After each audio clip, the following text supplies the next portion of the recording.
Une fois je dis. C'est quoi ce bordel, Nick, dit Suzanne en sifflant.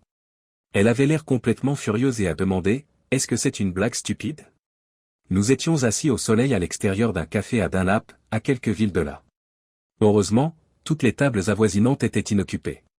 J'ai fait un geste calme en levant les mains. Suzanne, ai-je l'air de rire? Est-ce que mon visage dit, oh mon Dieu, on s'amuse tellement ici, pendant une minute? Elle s'est contentée de me fixer, puis a commencé à se détendre tandis que son visage perdait de sa couleur. Enfin, elle m'a demandé doucement, comment l'as-tu découvert? J'ai partagé avec elle ce que je savais. Brièvement, du moins. J'ai ensuite écouté quelques minutes de la cassette de mardi, il y a 2 jours. Il est également difficile de prédire à l'avance comment vous réagirez. Si quelqu'un vous téléphonait pour vous informer que votre mère est décédée d'une crise cardiaque, sauriez-vous quelle est la première chose à faire? Ou encore, si vous voyez une voiture percuter votre enfant. Mon Dieu, je n'ose même pas y penser. Seriez-vous figé sur place, hurleriez-vous, assassineriez-vous quelqu'un? Comment pourriez-vous le savoir? Je ne peux pas dire que j'ai été effrayé, car ce n'est pas tout à fait exact. Pas dans les 5 dernières minutes avant que je ne tombe sur eux. En tournant sur Apple Tricourt, j'avais l'intention de m'arrêter rapidement pour prendre le dossier que j'avais laissé par inadvertance dans mon bureau. À midi passé, j'envisageais de m'arrêter à l'établissement indien de Chevy Road. Peu soucieux de garer la voiture dans le garage, je l'ai laissée dans la rue. En arrivant devant la porte d'entrée, j'ai ressenti quelque chose de bizarre, une sorte de terrible frisson. Plutôt que d'entrer immédiatement, j'ai doucement déverrouillé la porte, je l'ai ouverte et je me suis arrêté un moment dans le couloir pour écouter. C'est parfait. En amont, je pouvais entendre les bruits d'un rapport sexuel. Ce devait être Renée, même si elle m'avait dit qu'elle travaillait ce jour-là. Elle prend quelques jours par semaine pour enseigner à New Baltimore. J'ai enlevé mes chaussures et j'ai monté doucement les escaliers recouverts de moquettes, jusqu'à la chambre d'amis.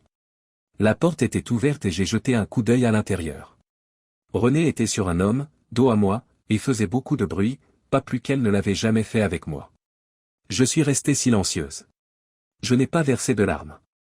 Je ne me suis pas précipité dans la pièce ni n'ai commencé à réprimander qui que ce soit. Je suis resté figé pendant 1 minute, debout dans le couloir. La voix de Renée était plus rauque que d'habitude, la façon dont elle s'adressait parfois à moi lorsqu'elle était sur le point d'atteindre le sommet du plaisir. Allez, aime-moi. J'y suis presque. L'homme sous elle m'a laissé entendre des grognements. J'ai simplement regardé de là, bon sang. Je me suis ensuite dirigé rapidement et silencieusement dans le couloir jusqu'à mon bureau. J'ai allumé l'enregistreur vocal que j'utilisais pour dicter des notes et je l'ai posé délicatement sur le bureau à côté de la chambre d'amis. J'ai quitté la maison en serrant le dossier que j'étais venu chercher. Il ne savait même pas que j'étais là.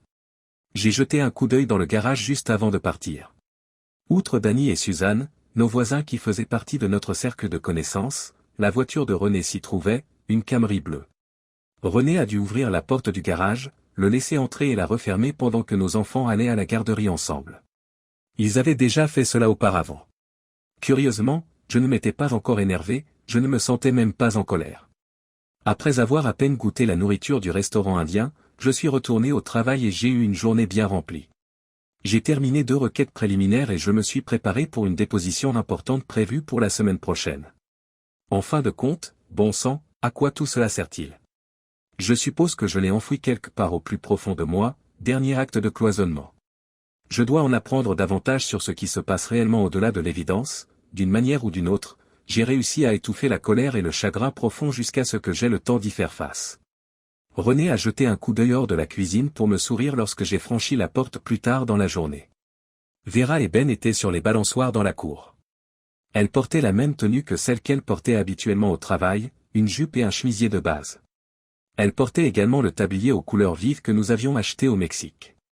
Presque en transe, je suis entré, je l'ai serrée dans mes bras comme d'habitude et je l'ai embrassée, ni plus ni moins. Elle s'est comportée de la même manière. Elle semblait presque normale, heureuse et énergique. Presque mais, si je n'avais pas été très attentif, il y avait une certaine tension que je n'aurais pas observée. Les enfants voulaient vraiment des tacos aujourd'hui, a-t-elle ajouté. Si vous voulez jouer un peu avec eux, ils seront prêts dans 10 minutes. Sa gentillesse et son amour m'ont d'abord totalement bouleversé, mais j'étais probablement déjà engourdi. Je suis sorti jouer avec les enfants, les encourageant et savourant leur rire. Nous sommes ensuite entrés et avons pris le dîner familial le plus typique que l'on puisse concevoir. René a donné le bain aux enfants et les a préparés en pyjama, j'ai fait le ménage dans la cuisine. Nous avons brièvement regardé l'un de leurs dessins animés avant de les mettre au lit. Comme des centaines de soirées passées, une soirée normale dans la maison Randall. Mais j'ai commencé à la trouver intolérable dès que j'ai quitté la chambre de Ben. Passer la soirée avec René à regarder la télévision, à bavarder ou, Dieu nous en préserve, à se coucher ensemble était inimaginable. Désolé, ma chère, dis-je avant qu'elle ne puisse parler. Le témoignage de Connor a été reporté à demain, j'aurai besoin de quelques heures ce soir pour y travailler. Pas de problème, Nick, a-t-elle répondu, et elle m'a rapidement embrassé sur la joue. Je vais finir de regarder la série sur la France médiévale. Ne travaille pas trop tard. J'ai attendu dans mon bureau, surfant négligemment sur le web jusqu'à ce que je sache qu'elle dormait. Il suffit de penser au nombre de vidéos de chats adorables qui sont disponibles. Seigneur Jésus, certaines personnes ont vraiment beaucoup trop de temps libre. Puis j'ai pris l'enregistreur, je l'ai apporté sur mon lieu de travail, j'ai branché mes écouteurs et j'ai commencé à écouter, les 46 minutes. 3 heures s'étaient déjà écoulées, mais l'enregistreur ne montrait rien de plus après ces 46 minutes. Il y a d'abord eu des grognements et des gémissements, les bruits du sexe, que j'avais déjà appréciés. Puis des soupirs et une respiration plus lente. La conversation n'a commencé que quelques minutes plus tard. La voix de René, basse et calme, comme elle l'est normalement après l'amour, oh mon Dieu, c'était génial. Tu es vraiment très sexy, René. Nick est un fils de pute chanceux. C'est de mieux en mieux. Arrête, Danny. J'attends une gifle douce. Je ne veux pas parler de lui. Dois-je vraiment le répéter? D'accord, désolé, bébé. Silence encore quelques minutes, puis, tu sais ce qui serait fantastique, en fait? Vraiment génial? Et si on essayait de couper les ponts avec lui, peut-être pas totalement, mais en ralentissant les choses à la maison. René s'est réveillée dans le lit, elle s'est peut-être même redressée, attends, quoi? Oui, dit Danny. Je pense que ce serait vraiment sexy. Je saurais que Nick obtient moins de toi, et moi, en conséquence, j'obtiendrai plus. Je ferai la même chose avec Suzanne, réduire le nombre de rapports sexuels à 1 fois par semaine environ. Nous ne les exclurions pas complètement, ce qui pourrait éveiller les soupçons. Moins pour eux, et plus pour nous. Écoutez, j'aime mon mari et je ne vais pas le priver de sexe juste pour jouer à un jeu stupide avec vous. Juste pour que tu te sentes encore mieux en lui faisant quelque chose. Ce serait tellement sexy, Danny, ajoute-t-elle, la voix raide et pleine de fureur. Je me sens déjà coupable, sachant à quel point il m'aime, à quel point il me fait confiance. Elle semblait déjà s'être levée du lit, marchant dans la pièce, rassemblant peut-être ses vêtements. Elle a grogné bruyamment, me choquant alors que j'écoutais dans son bureau. Tu sais, il est peut-être temps d'arrêter tout ça. J'aime Nick, et je ne t'aime pas. Cela n'a jamais été rien de plus qu'une petite aventure sur le côté. Je pense que c'est fini entre nous. La voix de Danny était froide, réconfortante, le salaud. D'accord, c'était une mauvaise idée. Oubliez ça. Continuons comme nous l'avons fait. C'était génial, n'est-ce pas? Tu sais quoi, Danny? Non. J'en ai assez. C'était chaud. C'était amusant. Mais c'est fini entre nous. Je me sens mal d'avoir menti à Nick et à Suzanne. Je suis prête à redevenir sa femme dévouée. Tu veux du café? Elle a dû se dépêcher de sortir de la chambre tandis qu'il s'attardait derrière, continuant à lui parler, il l'a suivi en bas et j'ai écouté pendant encore 1 minute ou 2, saisissant des bribes de leur conversation dans la cuisine mais incapable d'entendre clairement ce qu'ils disaient. Enfin, j'ai entendu des portes s'ouvrir et se fermer 2 fois, puis le silence. Jeudi, j'ai éteint l'enregistreur, nous nous sommes assis en silence sous le soleil. Suzanne a sifflé, quel diable!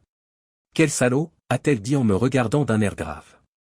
Nick, tu veux bien le retenir pendant que je lui coupe sa fierté? Suzanne et moi avions toujours été de meilleurs amis que Danny. J'aimais son attitude joyeuse et son sens de l'humour, légèrement sarcastique mais enjoué, pas méchant. Danny, quant à lui, m'a toujours semblé être un abruti égocentrique, même avant toute cette histoire. J'ai ri à voix haute. C'était probablement la première fois en 3 jours que je riais ou même que je souriais. Je suis tenté, ai-je remarqué, mais je ne suis pas sûr que ce soit la solution la plus pratique. Pratique, mon cul, a-t-elle répliqué. Pourquoi mérite-t-il de continuer à se promener avec sa dignité intacte? Elle avait le cœur brisé, comme moi depuis mardi, mais parvenait à être à la fois agressive et hilarante. Je l'ai aimée pour cela, même si elle pleurait. Vous avez eu quelques jours pour régler ce problème, mon Dieu, Nick, qu'allons-nous faire? Qu'est-ce que tu vas faire? J'ai quelques idées, ai-je répondu. Mais d'abord, j'ai besoin de savoir si c'est vraiment fini. Cela fait une différence pour moi, mais quelle différence? Je n'en suis pas encore sûr. Elle acquiesce. Et comment avez-vous l'intention d'y parvenir? Je pense que tout ce qui se passera chez nous. Son téléphone est sur écoute et il y a des enregistreurs à l'étage et dans la cuisine, ils ne peuvent pas se rencontrer chez vous. Suzanne acquiesce une fois de plus, sa petite entreprise de textile et d'importation fonctionnait à partir de la maison, c'est pourquoi nos partenaires infidèles évitaient de s'y rendre. Retrouvons-nous ici dans une semaine. Je ferai semblant de ne rien savoir. Ce ne sera pas facile, mais je veux vérifier si cette poubelle est vraiment annulée, tout. Après cela, nous pourrons décider de ce qu'il faut faire. Elle gloussa, un peu amèrement, puis dit, d'accord, doucement. Mais ce sera difficile de ne pas le frapper dès qu'il franchira la porte. Je ne suis pas sûr d'être aussi bonne actrice que toi, Nick. Essaie de faire de ton mieux si tu le peux. Au moins maintenant nous savons ce qui se passe, et eux non plus ne savent pas avantage, Nick et Suzanne. Suzanne et moi nous sommes serrés dans les bras et nous nous sommes assises à la table avec du café jeudi, la semaine prochaine. Son visage semblait mince, tendu, et je savais que j'avais probablement la même apparence. J'ai répondu immédiatement, c'est fini. Il n'était pas nécessaire qu'elle attende pour l'entendre. Ah oui? Elle lui a dit que c'était fini, qu'il ne fallait plus la déranger, a-t-elle dit lorsqu'elle l'a contacté vendredi au travail. En apprenant la nouvelle, Suzanne s'est affaissée dans son fauteuil. Je suppose qu'il s'est disputé avec elle à ce sujet? Suzanne s'esclaffe. Attendez une minute, vraiment? Sly. Mieux vaut tard que jamais, n'est-ce pas? En réfléchissant, elle s'est arrêtée momentanément. Danny, bien sûr, ne m'a pas dit un mot. Le salaud. Alors, qu'est-ce qu'elle a dit? Voici une petite partie. Je vous ai dit que j'avais un enregistreur dans la chambre. Je me suis arrêté un moment, j'ai sorti l'enregistreur et je l'ai posé sur la table. Nick, j'ai fait une erreur. J'ai fait la pire chose que j'aurais pu faire, la pire chose que j'aurais pu faire, et tu vas me détester. Elle sanglota encore plus fort. Tout est de ma faute, tu vas me jeter dehors et je le mérite. Elle a reniflé bruyamment, s'est mouchée, puis a ajouté, j'ai eu une liaison stupide et bon marché avec Danny. Nous avons couché ensemble 4 fois. Ça a commencé il y a environ 3 semaines, et maintenant c'est fini. Je lui ai dit de me laisser tranquille. Toujours le silence, puis de nouveaux reniflements. Je me regarde dans le miroir et je me demande, comment ai-je pu devenir une femme égoïste, malhonnête et infidèle? Puis ma voix sort, as-tu couché avec lui ici, dans notre lit? C'est de l'égoïsme et de l'égocentrisme. D'autres larmes ont suivi, puis je l'ai entendu se lever, se changer et quitter la pièce. C'était suffisant pour vous donner une idée de ce qui se passait. Suzanne travaille à domicile, nous ne pouvions donc pas le faire ici. Elle m'a demandé, et maintenant? Que allez-vous faire d'elle? Cette horrible femme. J'ai grimacé. Ne m'en voulez pas, s'il vous plaît. Nous allons voir si nous pouvons arranger les choses. Nous avons prévu une séance avec un thérapeute la semaine prochaine. Et toi? J'ai posé une question pour m'arrêter. Je ne lui ai jamais fait confiance après ça, et je n'ai jamais baissé ma garde. Depuis, j'attends que l'autre mauvaise chaussure tombe. Je connaissais déjà la plupart des faits, ou du moins René m'avait donné sa version, mais Suzanne voulait manifestement tout raconter. Nous nous sommes mis à l'aise et j'ai commandé 2 muffins pour accompagner le café, puis je lui ai fait signe de continuer. Elle est arrivée le lundi à 10 heures comme prévu. Bien sûr, elle le savait déjà, je l'avais appris par vous, ce qui lui a évité d'avoir à se confesser, mais elle avait toujours l'air d'une ordure, d'une élève de 2e année envoyée dans le bureau du directeur ou quelque chose du genre. Finalement, j'ai dit, d'accord, vas-y. Bien que Nick, c'était beaucoup moins cohérent que cela, vous voyez l'idée. Elle a poussé quelques lignes supplémentaires, essentiellement les mêmes. J'ai ajouté, tu sais, j'ai acquiescé. Crois-moi, Suzanne, j'ai compris. Ces derniers jours, j'avais aussi tiré une certaine satisfaction de la souffrance de René. Cela n'a pas fait disparaître ma propre colère, mais cela m'a aidé. Suzanne a continué pendant que nous sommes restés assises en silence pendant quelques minutes. Puis j'ai dit, très bien, René, tu peux partir.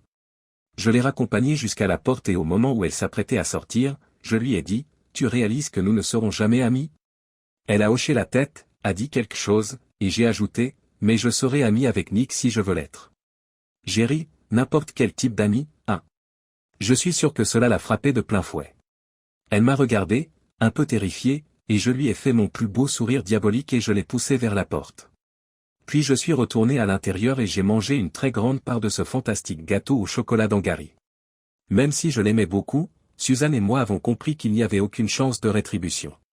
Nous n'avions pas ce genre de sentiment l'un pour l'autre. L'idée de rester en contact régulier avec elle uniquement en tant qu'amie m'a fait sourire.